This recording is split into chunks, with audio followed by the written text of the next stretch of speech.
भक्तों, ओम नमः शिवाय। श्री शिवाय नमस्तुभ्यम। जय श्री महाकाल। जी हाँ भक्तों, आप सबको भी पता है कि 8 मार्च को महाशिवरात्रि का महापर्व आने वाला है। जी हाँ भक्तों, महाशिवरात्रि जो कि हिंदू धर्म की और सनातन धर्म का सबसे बड़ा त्योहार माना जाता है। पूज्य गुरुदेव कहते हैं कि जिसकी कभी मनोकामना पूरी ना होती हो, केवल और केवल महाशिवरात्रि के दिन उपाय कर ले, उसकी सारी की सारी मनोकामना बाबा भोलेनाथ अवश्य रूप से पूरी कर ही कर देते हैं। वैसे तो हर साल की महाशिवरात्रि खास होती है, लेकिन साल 2024 की जो महाशिवरात्रि है वो आपके जीवन में केवल एक बार ही आएगी, तो इसलिए भूल के भी इसको भूलिएगा मत। आपको उपाय करना है। क्यों?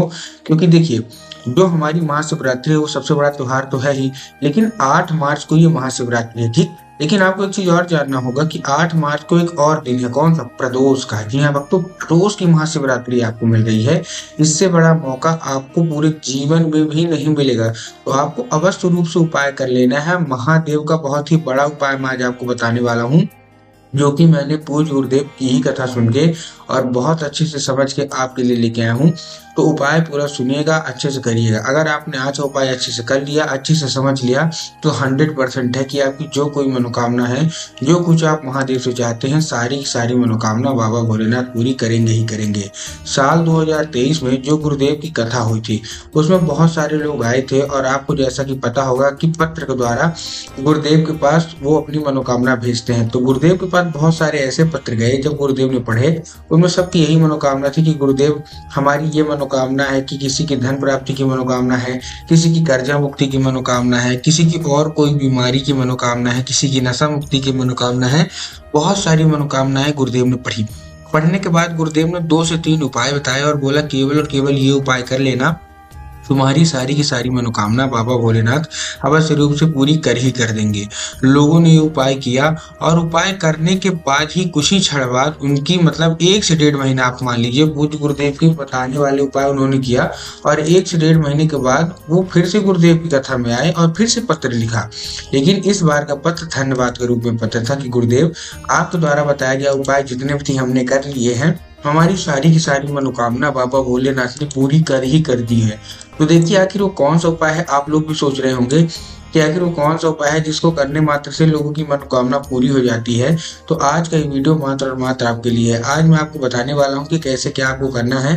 उपाय ध्यान से सुनिएगा, अच्छे से करिएगा। तो चलिए चलता हूँ उपाय की ओर, जो कि मैंने पूज्य गुरुदेव की ही कथा सुन के और बहुत अच्छे से समझ के आपके लिए लेके आया हूँ।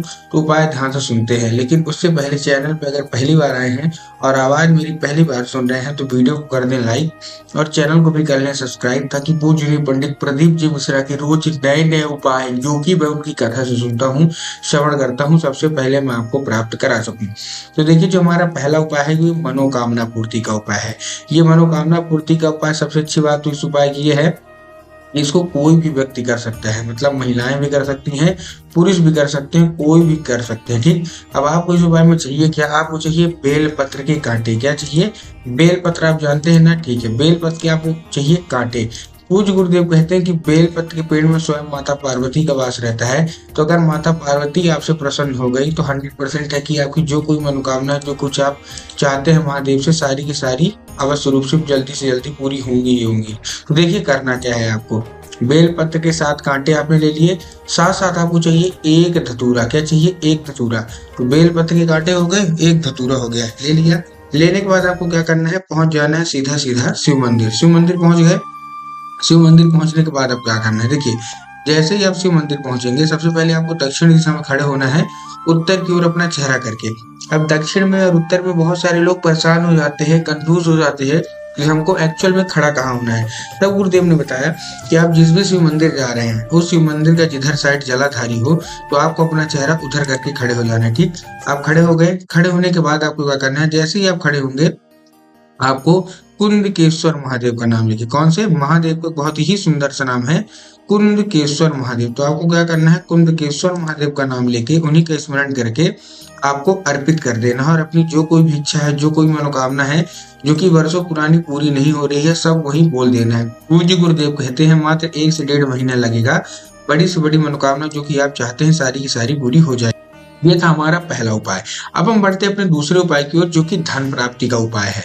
इस उपाय में मैं आपको धन प्राप्ति का अचूक उपाय बताने वाला हूँ, जो कि आपको महाशिवरात्रि के दिन अवश्य रूप से कर ही कर लेना है। ठीक, तो चलिए चलते हैं हम इस उपाय की ओर। देखिए, धन प्राप्ति का बहुत बड़ा उपाय है, इसको आपको अवश्य रूप से कर ही कर लेना है। करना क्या है, आपको लेना है 1 लोटा जल, 7 बेलपत्र और 3 बूंद गंगा जल। क्या क्या लेना है, 1 लोटा जल लेना है, 7 बेलपत्र लेना है और उसमें 3 बूंद गंगा जल का मिला लेना है। ले लिया। अब देखिए, जो 1 लोटा जल है, सबसे पहले तो वो लोटा तांबे का होना चाहिए। बहुत सारे लोग क्या करते हैं ना कि वो स्टील का लोटा ले लेते हैं, जो कि पूर्णतः गलत है। आपको स्टील का लोटा नहीं लेना, आपको तांबे का लोटा लेना है। ठीक, ले लिया। लेने के बाद आपको क्या करना है, वो जो जल है वो आपके घर का होना चाहिए। इस चीज का भी आपको ध्यान रखना है। देखिए, बहुत सारे लोग क्या करते हैं ना कि घर से खाली लोटा लेके जाएंगे और जाके मंदिर परिसर से जल भर लेते हैं, जो कि पूर्णतः गलत है। आपको मंदिर से जल नहीं लेना, आपको अपने घर से जल लेके जाना है। ठीक, ले लिया। लेने के बाद आपको क्या करना है, लेने के बाद आपको ने जो बेल पत्र लिया है, कितनी बेल पत्र आपने लिए है, आपने 7 बेल पत्र लिया। ठीक, अब जब बेल पत्र लेंगे तो बेल पत्र भी आपको ध्यान रखना कि बेल पत्र कहीं से भी कटा फटा नहीं होना चाहिए, कहीं से भी खंडित नहीं होना चाहिए, कहीं से भी मुरझाया हुआ नहीं होना चाहिए। बहुत सारे लोग तो बेल पत्र लेने में ये तक गलती कर देते हैं कि वो एक पत्ती को ही बेल पत्र मान लेते हैं, जो कि पूर्णतः गलत है। एक पत्ती का कोई बेल पत्र नहीं होता, 3 पत्ती मिलकर जो बेल पत्र बनती है वही बेल पत्र हमको लेना है। ठीक, ले लिया। लेने के बाद अब क्या करना है, देखिए जैसे आपने लिया, आपको वही जो बेल पत्र है उसी लोटे में आपको डाल लेना है। ठीक, डाल लिया। डालने के बाद 3 बूंद आप गंगा जल मिला लीजिए उसी लोटे में। ठीक है ना, और ये लेके आपको पहुंच जाना है कहाँ, सीधा सीधा शिव मंदिर। शिव मंदिर पहुंच गए। शिव मंदिर पहुंचने के बाद आपको क्या करना है, जैसे आप शिव मंदिर पहुंचेंगे, आपको चंद्रमौली महादेव का नाम लिखिए। कौन सा, अभी पिछले उपाय में आपने कुंदकेश्वर महादेव का नाम लिया ना, इस बार आपको चंद्रमौली महादेव का नाम लिखिए क्या है, अर्पित करना है और अपनी जो भी मनोकामना है वो बोल देना है। पूज्य गुरुदेव कहते हैं कि चंद्रमौली महादेव का नाम इतना अच्छा है और इतना पवित्र है कि अगर आपके जीवन में धन की कमी है तो केवल और केवल उनका नाम लेने मात्र से ही आपकी सारी की सारी धन की समस्या समाप्त हो जाती है। ठीक, अब हम आते हैं लास्ट उपाय में, जो कि कर्जा मुक्ति का है।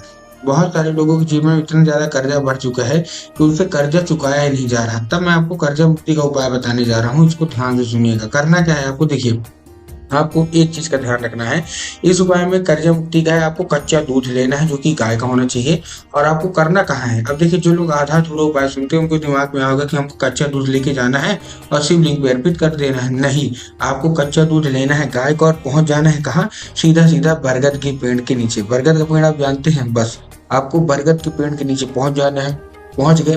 पहुंचने के बाद आपको क्या करना है, 3 बार परिक्रमा करनी है और बटकेश्वर महादेव का नाम लिखिए। कौन से, महादेव का बहुत ही सुंदर सा नाम है बटकेश्वर महादेव। तो आपको बटकेश्वर महादेव का नाम लेके उन्हीं का स्मरण करके आपको जो दूध है वो आपको अर्पित कर देना है और अपना जितना भी कर्जा होगा महादेव से वहीं खड़े खड़े बोल देना है।